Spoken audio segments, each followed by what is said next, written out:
Hello everybody, it's me, Taxman again, and welcome to my Wine Tasting Tuesdays. Or rather, technically it's Wednesday now, since it just turned after midnight about half an hour ago. Well, tonight I have a follow-up to one of the wines I tasted earlier. We have Chateau de Calac Vintage 2009.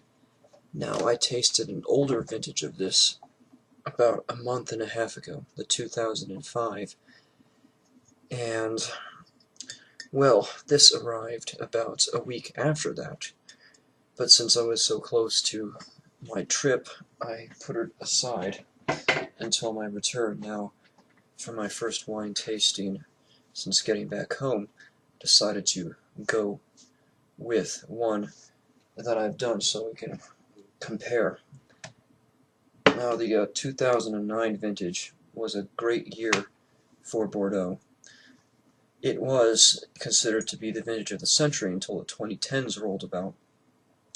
But one thing about the 2009s consistently has been that they're very fruit-forward, they're very vibrant. Even when they're young, they're quite approachable. So I opened up my bottle 2 hours before I left work, so it gave it some time to breathe, and that means it's been open for about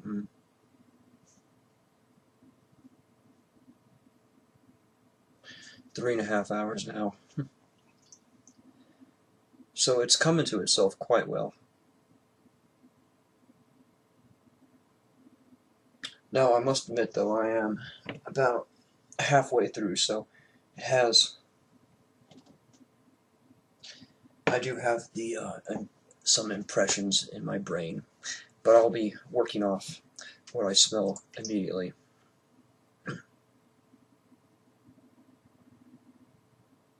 Immediately, right off the palate, you get loads of fresh and vibrant dark red fruit.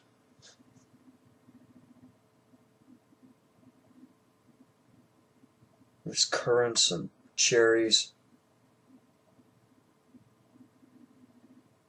Has a bit of a wildness to it.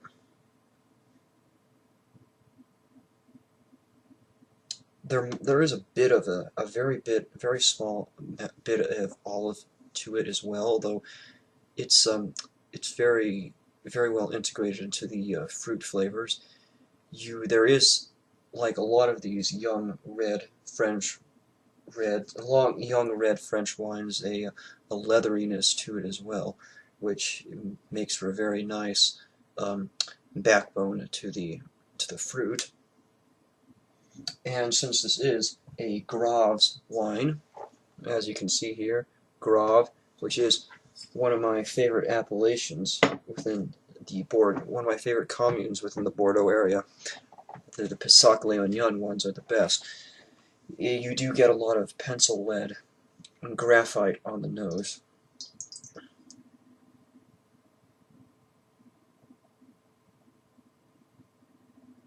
But it's quite lovely.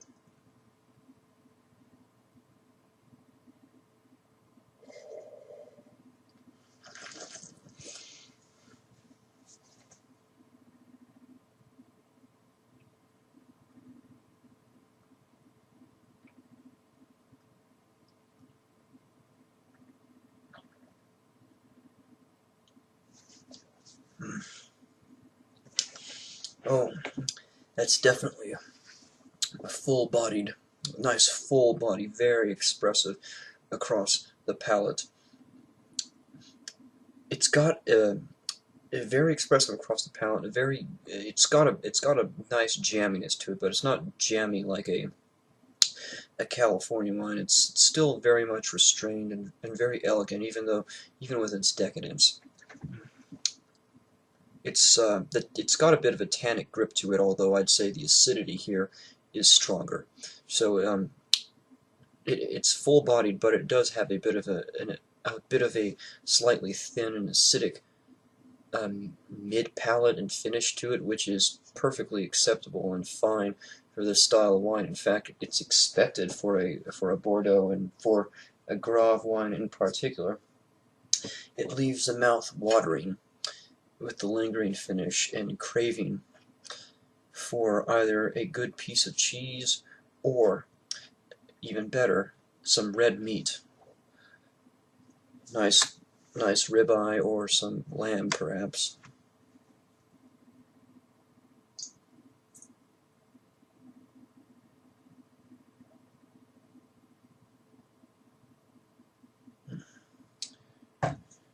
So, this wine does get my thumbs up and my seal of approval and is highly recommended.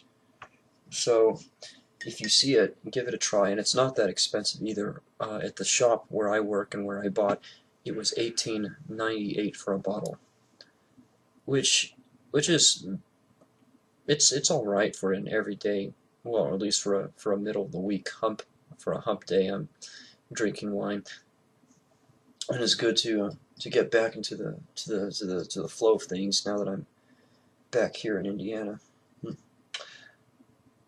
Well then, I hope that you found that to be informative. And again, I do apologize if I come across as a bit indecisive with my choice of words, or fumbling somewhat with how to describe it. As I said before, I'm a bit out of practice due to lack of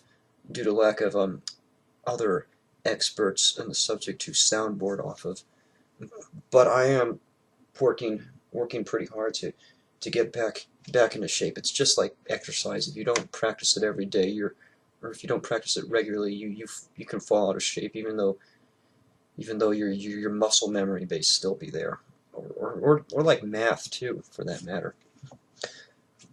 But this program that I'm doing here, my tasting, is all part of my my plans to get back on track, because you'll see one of these days Tax will be a world famous sommelier, a wine taster, or article writer, and working in Michelin star restaurants to help set up their lists, or I'll travel the world and I'll go taste all sorts of things and write up about it, or I'll be working at a brewery or a winery, or maybe even own my own little boutique wine shop that people will travel from states away, hundreds of miles, to come and see me and see my selection of wine, because I've just, my taste and my reputation will be that legendary. You just wait and see. All this dedication will pay off. It will pay off one of these days. So that about does it for now. Oh, and on the last video, you might have noticed something. You might have noticed that my glasses were broken. That was a bit of a that was a result of an accident or a mishap of sort when I stopped by in Denver on the return drive from California home. But I'm happy to report now that thanks to an optometrist, I was able to get a bit of a jury rig on my glasses. Now the frame on this side is not the same as the one on this side, but it's low profile, sort of fits the theme, and it means that I don't have to go out and spend a couple $100s and spend a bunch of money to get a new pair of frameless glasses. Alright then, well, that's it for now, and expect to hear back from me soon. As I said, in one of the next videos, I'm going to be showing off my collection of loot, by which I mean the bottles of beer and wine and coasters from the breweries I visited in California and Colorado. I'll get to show all that cool stuff off, and I'll give my report of breweries out there on the West Coast, or the Placer County area. So then, until then, good night, everybody.